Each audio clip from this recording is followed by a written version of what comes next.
Si te hablamos de Rosalino Sánchez, tal vez no tengas idea de a quién nos referimos.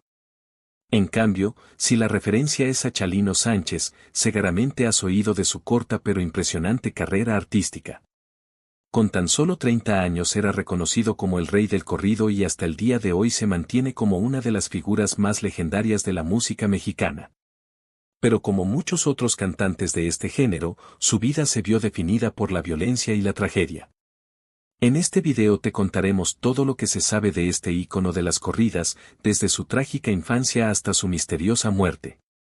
Biografía de Chalino Sánchez. Rosalino Sánchez Félix, mejor conocido como Chalino Sánchez, nació el 30 de agosto de 1960 en el seno de una familia numerosa que residía en un pequeño poblado conocido como Rancho El Guayabo, ubicado en el municipio de Culiacán, en el estado de Sinaloa, México. En casa de los Sánchez no abundaba el dinero, como en casi todos los hogares de las zonas rurales, pero la situación económica familiar empeoró cuando Santos, el padre, falleció. Chalino tenía tan solo 6 años. Según las reseñas de su vida, el futuro músico creció en un ambiente difícil y violento. A pesar de las dificultades a las que se enfrentó desde la infancia, Chalino fue descrito por su hermana Juana como un niño curioso y pícaro que soñaba con convertirse en cantante algún día, pero también era un niño violento, probablemente debido al mismo ambiente en el que se había criado. Según cuentan los rumores, la vida de Chalino cambió para siempre en 1975, cuando tenía 15 años. En 1977, a los 17 años, Chalino cruzó la frontera a los Estados Unidos de forma ilegal con la ayuda de lo que actualmente se conoce como coyote o pollero, nombre que se le da a aquellos que transportan inmigrantes indocumentados. Una vez en territorio estadounidense, el joven comenzó a trabajar en los campos de Coachella, en California. Durante años, Chalino se garantizó la subsistencia con este tipo de trabajos, hasta que el 5 de diciembre de 1984 ocurrió una tragedia. Armando fue traicionado por un buen amigo y encontraron su cuerpo con 7 disparos en un hotel en Tijuana. Se dice que este evento fue el que inspiró el primer corrido de Chalino, con la intención de preservar la memoria de su hermano. Ese mismo año, el jovencito conoció a una mujer llamada Marisela Vallejo, que según algunas fuentes, le presentó su hermana Juana, aunque otras versiones indican que no está claro cómo se cruzaron las vidas de los dos. Lo que sí se sabe es que el futuro cantante, que para entonces tenía 24 años, enamoró a la joven Marisela con su espontaneidad encantadora y su carácter protector. Al poco tiempo se casaron y la celebración fue sencilla e íntima. Poco después del nacimiento de su hijo, Chalino fue arrestado por un delito menor y pasó algunos meses en prisión en Tijuana. Un dato interesante es que no se encuentran registros del ingreso de alguien identificado como Rosalino Sánchez en el recinto penal. Es común que las personas entren a la cárcel con nombres falsos, pero esto significa que no se puede confirmar con certeza el tiempo que estuvo allí ni el presunto delito cometido. Lo que hace interesante ese presidio es que se dice que fue tras las rejas donde comenzó su carrera musical, ya que se dedicó a escribir canciones sobre los muchos personajes que veía en prisión, como narcotraficantes y criminales diversos. Luego comenzó a intercambiar dichas composiciones por dinero o favores. Chalino demostró tener una increíble facilidad e inmensa imaginación para inventar letras y al cumplir su condena y salir de prisión, se encontró muy solicitado por los traficantes de bajo nivel y otros criminales del sur y Baja California. Escribía por encargo y con sus letras hacía el trabajo de un agente de prensa musical para cualquiera que le diera el dinero requerido. Esa era la manera en la que funcionaba el mundo de los corridos, donde hasta la actualidad es muy común que se hagan las canciones a pedido. Comenzó también a hacer presentaciones pequeñas en locales como El Parral y El Farallón. Fue en una de estas interpretaciones que fue visto por un hombre llamado Ángel Parra. Era dueño de Estudios del Ángel y se interesó por el talento y el corazón que ponía para escribir e interpretar sus letras.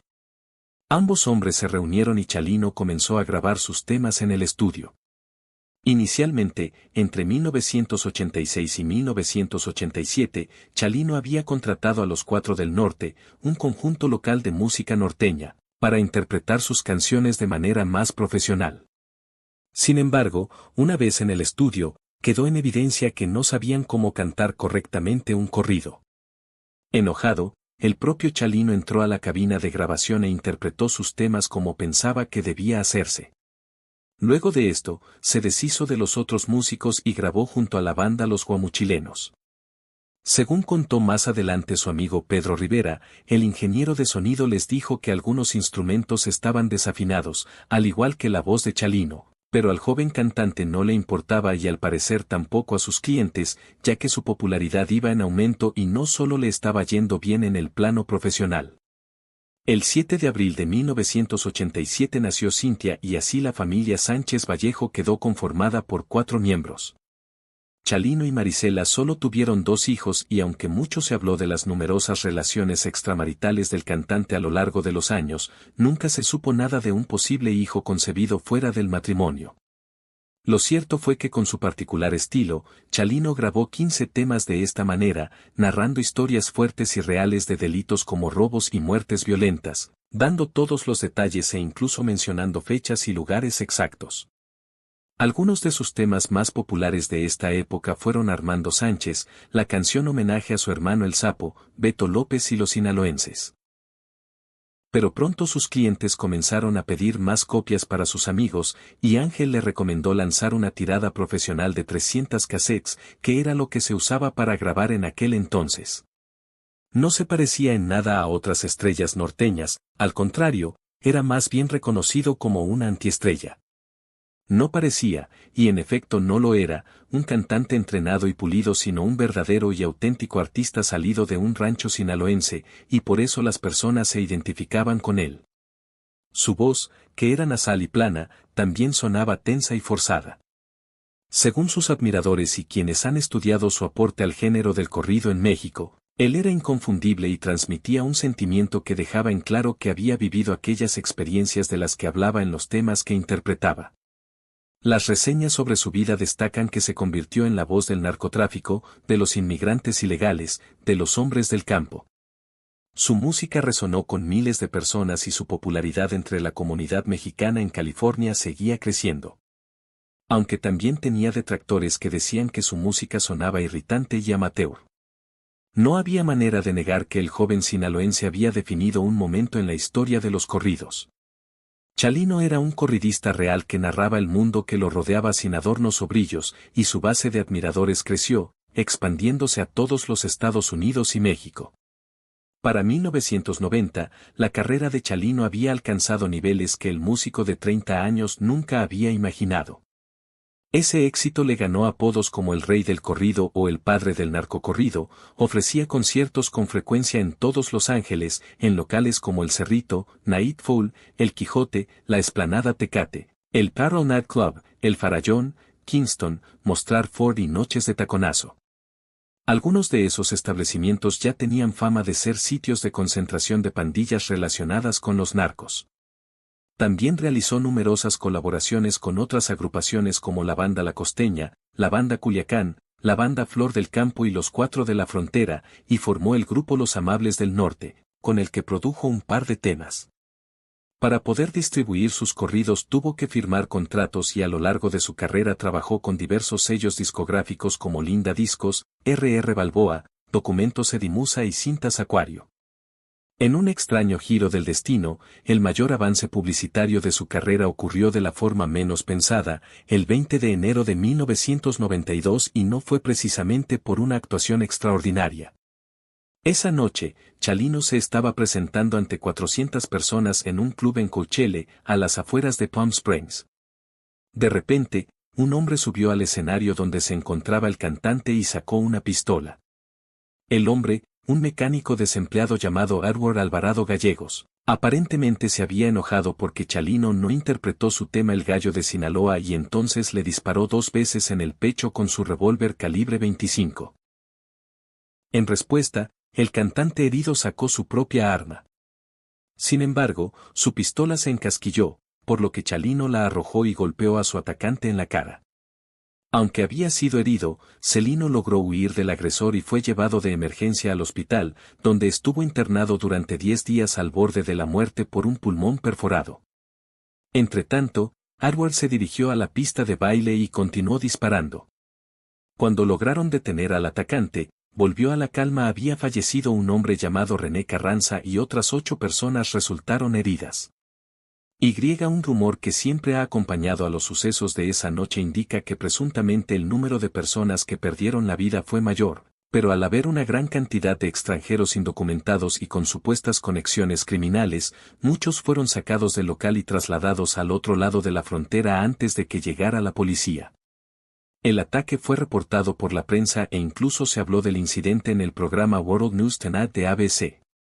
Al recuperarse y con la certeza de que Edward estaba en prisión condenado por su ataque, Chalino continuó su gira en California.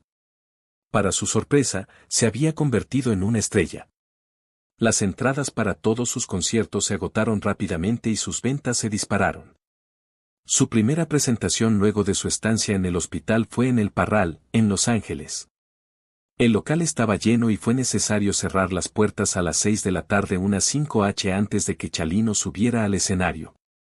Sin embargo, amigos del cantante reportaron más adelante que él no estaba muy contento con su nueva y casi repentina fama y empezó a tomar algunas decisiones significativas.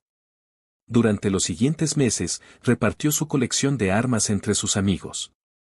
También sorprendió a todos al firmar un contrato con Musar, una de las compañías discográficas y editoriales más grandes de México, vendiendo los derechos de sus canciones por una gran suma. Sin embargo, en ese momento el cantante había hecho lo que le parecía correcto para asegurar el bienestar de su familia luego de su muerte, la cual él parecía presentir que se encontraba cerca. El 15 de mayo de 1992, 4 meses después del ataque en Coachella, Chalino se presentó en el Salón Bugambilias en su ciudad natal de Sinaloa. Muchos le habían recomendado que no regresara a su estado, ya que era una época de mucha violencia de parte del narcotráfico y él podía tener enemigos. El cantante no hizo caso de las advertencias y ofreció su concierto, que inicialmente estaba resultando todo un éxito. Pero a mediados del espectáculo, Chalino recibió una nota por parte de alguien entre el público.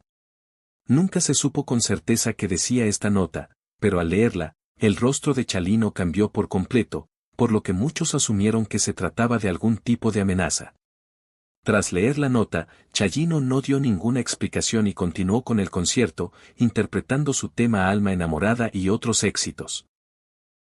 Cuando terminó el show y se bajó del escenario, pidió el apoyo del equipo de seguridad para ser trasladado a un lugar seguro. Entre las últimas horas del 15 y la madrugada del 16 de mayo, el cantante se estaba trasladando junto al personal de seguridad en una camioneta Suburban, cuando el vehículo fue interceptado por un grupo de hombres vestidos como policías federales. Según lo que dijeron quienes estaban con él en ese momento, uno de estos hombres le dijo a Chalino que el comandante quería verlo, y lo cierto era que el cantante no parecía tener otra opción más que acompañar a estos supuestos policías, quienes lo llevaron en uno de sus autos. Esta fue la última vez que se vio con vida al rey del corrido. Horas después, a eso de las 6 de la mañana. Unos campesinos encontraron el cuerpo de Chalino Sánchez tirado junto a un canal de riego cerca de la carretera que salía al norte de la ciudad. Le habían vendado los ojos y en sus muñecas tenía marcas de cuerdas. Ante el hermetismo de las autoridades, surgieron todo tipo de hipótesis y ninguna ha sido comprobada. Una de ellas señala que el ataque fatal se debió a que Chalino había enamorado a una mujer que era pareja de un mafioso de la zona. Otras personas especularon que la temática de sus corridos tal vez había ofendido a alguien que no debía o había revelado información sensible. También se habló de que podía estar relacionado con aquel supuesto crimen que habría cometido hacía más de 10 años, cuando acabó con la vida del pandillero que había abusado de su hermana. Aunque la historia nunca se confirmó, se dijo que los secuaces de este hombre buscaron venganza una vez que el cantante volvió a pisar su tierra natal. Chalino fue enterrado en el Panteón Los Vasitos, en Culiacán, Sinaloa.